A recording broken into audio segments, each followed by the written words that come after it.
So I know some of you are new to Sunnyvale and never used a Mac computer before, or some of you have been here for a while and just not had time to really learn the Mac environment. So I wanted to take a moment to kind of give you a quick tour of the Mac environment, tell you some tips and shortcuts and some places that you can get more information.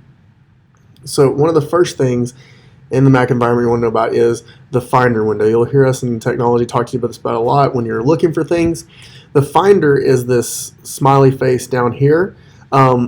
So that's where you can go and get your documents as you save things. Your downloads are usually there.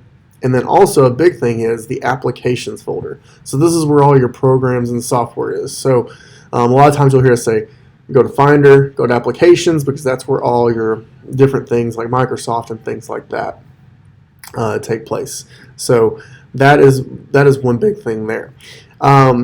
Another thing that you may want to know is that if you have certain programs that you want to stay down here in the bottom, this is called the dock. So if I hover down to the bottom, I get the dock.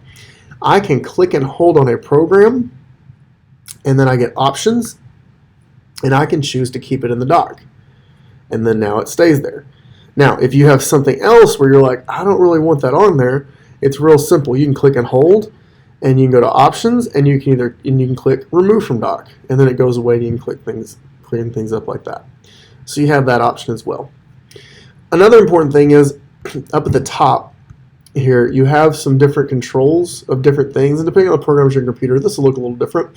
But one of the big ones is this Wi-Fi one here, because you want to make sure that you are typically on SISD staff. Sometimes you'll be on SISD Wi-Fi, so if you have problems with YouTube and some other issues of accessing websites or network speed, you may want to go check and see if you're on SISD staff. And so that's up there.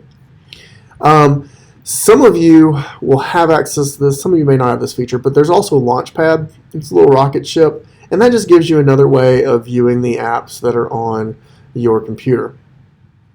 Now, one specific app that I do want to tell you about, because you may not have access to it before if you've been in a Windows environment or just, again, not had time to explore Mac, is QuickTime. So QuickTime is a video player where you can play videos, but it also has built-in free screen recording. That's actually what I'm utilizing right now.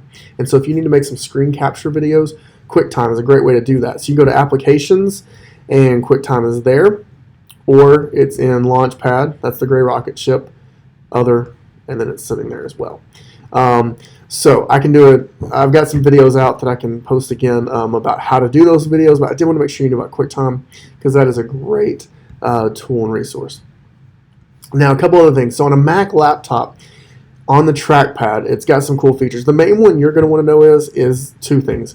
One, if you scroll with two fingers, like if you slide up and down with two fingers, that's going to scroll up and down. The other thing is if you put two fingers on the trackpad and click, that's your right click. Okay, that's one of the easiest ways to right click is two fingers, click on the trackpad, and that gives you your right click. Clicking and holding does a selection or highlighting, but two fingers does that. There's also shortcuts. So since I know most of you would be coming from a Windows environment if you're needing to learn this, the command button is basically your control button. So where you would use Control C or Control V for shortcuts on Windows, and Mac it's Command. And so you can see some quick shortcuts here. Command C, Command X, Command V. The Spotlight one's a different one, and that is Command Spacebar. And what that does is bring up a search bar where if I need to pull up something, whether that's a printer, let me see, Microsoft Word, whatever it is I may want, that's documents, emails, everything like that. You have access to that. You can see here a couple other things. Now, just to let you know, I've also copied and pasted this from a site called welcome.sunnyvalleyixt.com. This is our welcome site for new staff, but I think it's a great resource for all of us because it has some reminders about this from technology and other things if you ever need it. So I encourage you to go reference that. And this is that website. And it's not just technology. It's got all sorts of things about what we do in Sunnyvale, points of contact, all sorts of things. So great resource to check out if you need something of that nature. Okay, so we've got shortcuts. I will tell you, so up here you can minimize and close things. That's the red X. Yellow minimizes. And then it goes down here to the right and you can bring it back. This green button, it does take things full screen, but I'm going to tell you it's going to give you some headaches as you're trying to jump apps. So I encourage you, especially if you're having some issues with toggling between apps, click that little green button, make it go away. Don't go full screen. That's just personal. Now, some of y'all may like that, but I personally do not prefer that. So a couple other things. This little Apple menu up here, you can shut down, restart. You can check for updates. But again, Michael, usually they push those updates automatically, or they'll let you know which ones you need to do. But I do want to show you. So this gear icon, this is your system preferences. Now, this is where you change some settings. You don't have access to a lot of these, but there's one that I know many of you want to know about often, and that's your displays.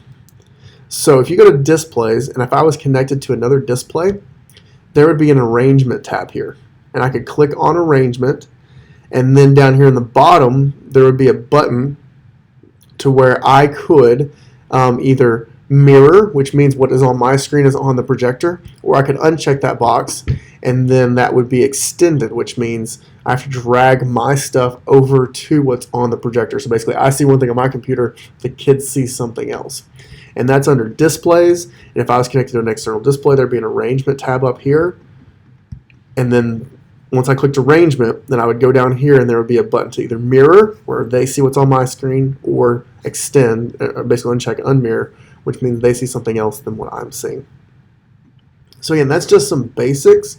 There's other things. Happy to help you with anything that I can as well. Especially if you need some more advanced stuff, or there's just something you're like, hey, I used to do this in Windows and I'm not sure how to do it on a Mac. Feel free to reach out, and I'd love to help you in any way I can.